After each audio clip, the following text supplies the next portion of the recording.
Now on the Valley today, mass murder update. The death toll continues to climb in an elementary school shooting.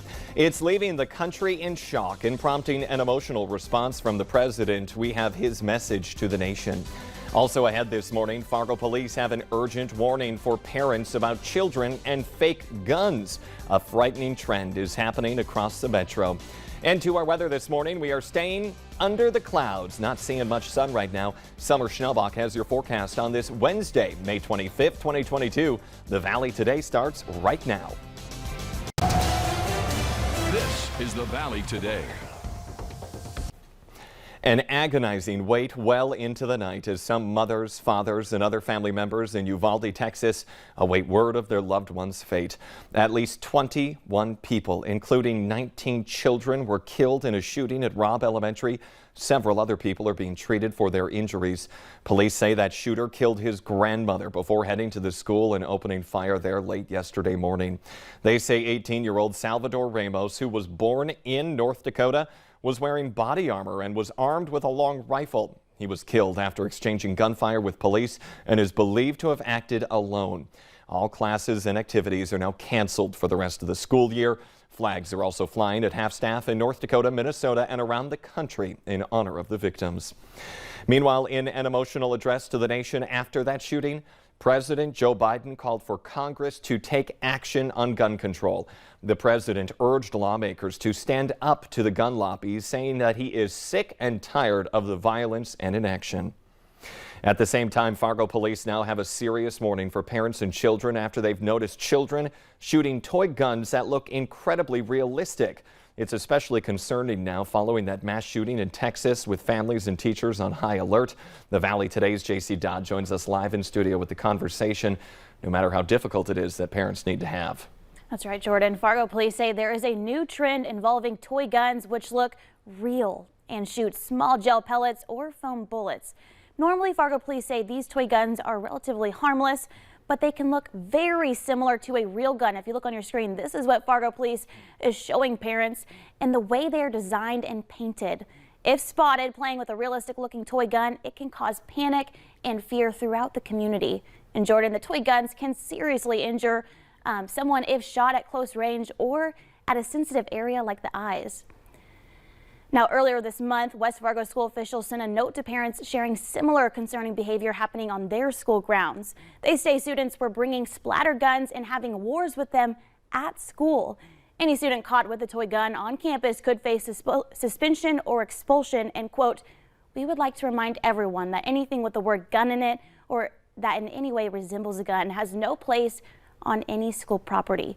Fargo police say it's important for kids to understand the potential dangers of this new toy gun trend, as well as the legal ramifications. While many parents are okay with their children playing with toy guns, you've got to have this conversation to make sure they're not doing it in public, they're doing it safely, and they know not to shoot it at anyone. And not to, even just having it in your backpack or somewhere like that, that can cause a high alarm now in schools. High alert. Everyone is on high alert. All right, JC in studio this morning. Thank you.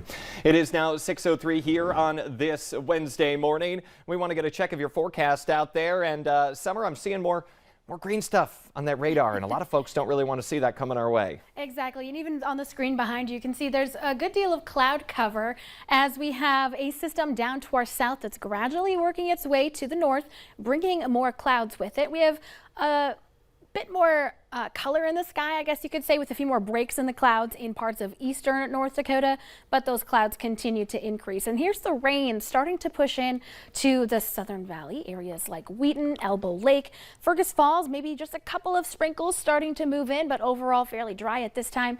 And Wadena, I might be seeing some rain showers, and those extend out towards the Wadena area. Temperatures are mild though to start off our Wednesday morning with the help of the cloud cover.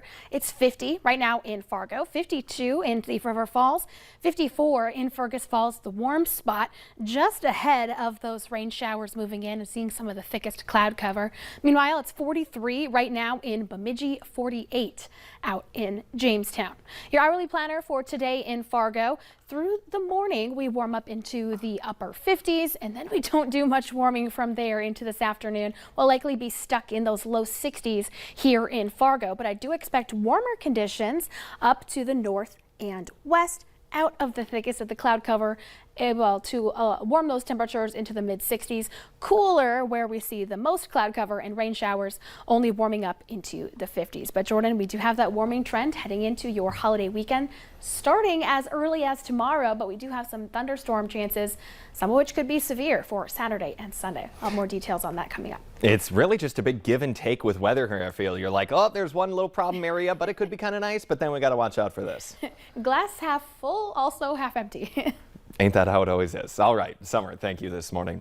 Now 6:06, we have some local breaking news for you. Fargo police are looking for another missing teenager in the metro. 13-year-old Gabriella Laframboise was last seen yesterday morning at her South Fargo home. Contact Fargo police if you have any information about her.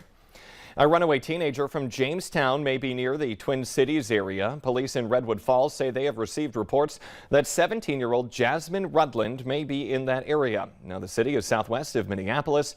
Her family has not seen her since last Wednesday. There's going to be a lot of activity at the Cooperstown High School today, and people are being urged to stay away. First responders from neighboring counties are taking part in active shooter training.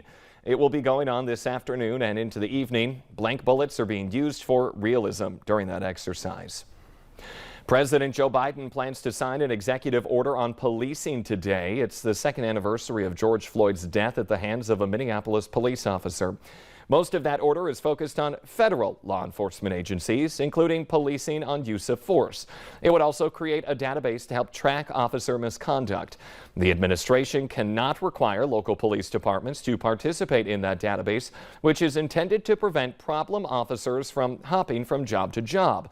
But officials are looking for ways to use federal funding to encourage their cooperation. The family of the woman who was shot last week at a Fargo restaurant says she has significant brain damage. Lucia Garcia's fundraising page says doctors are not giving the family much hope for the 21-year-old's recovery. She and her baby were shot last Wednesday inside Plaza Azteca restaurant by the boy's father.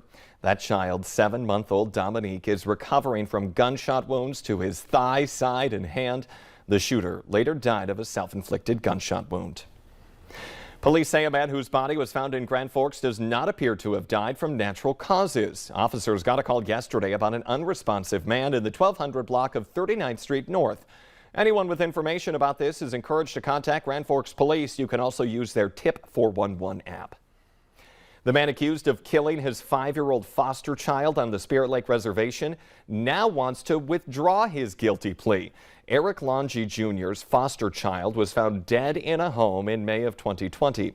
Longy and his wife Tammy pleaded guilty to murder, child abuse, and child neglect.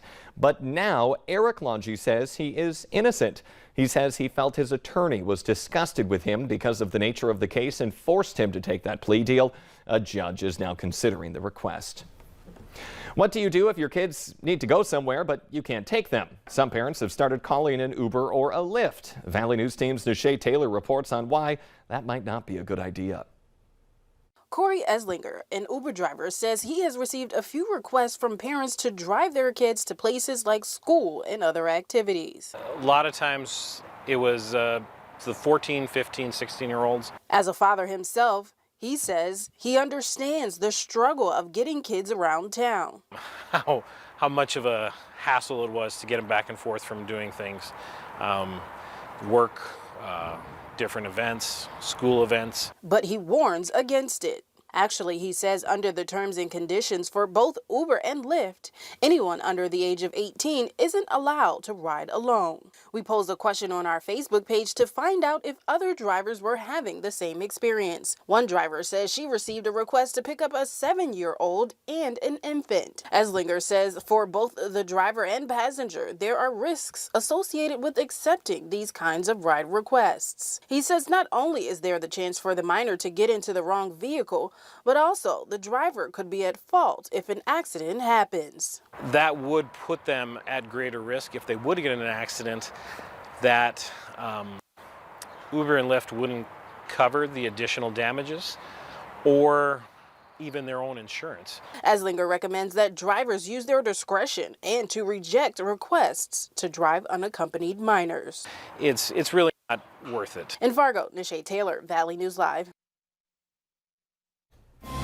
Adjourning the session, we look at the work left on the table as Minnesota mulls a special session. But next, we are staying under the clouds today. Not seeing that sunrise right now. Granted, we are pointing west, but still, you see the clouds out there.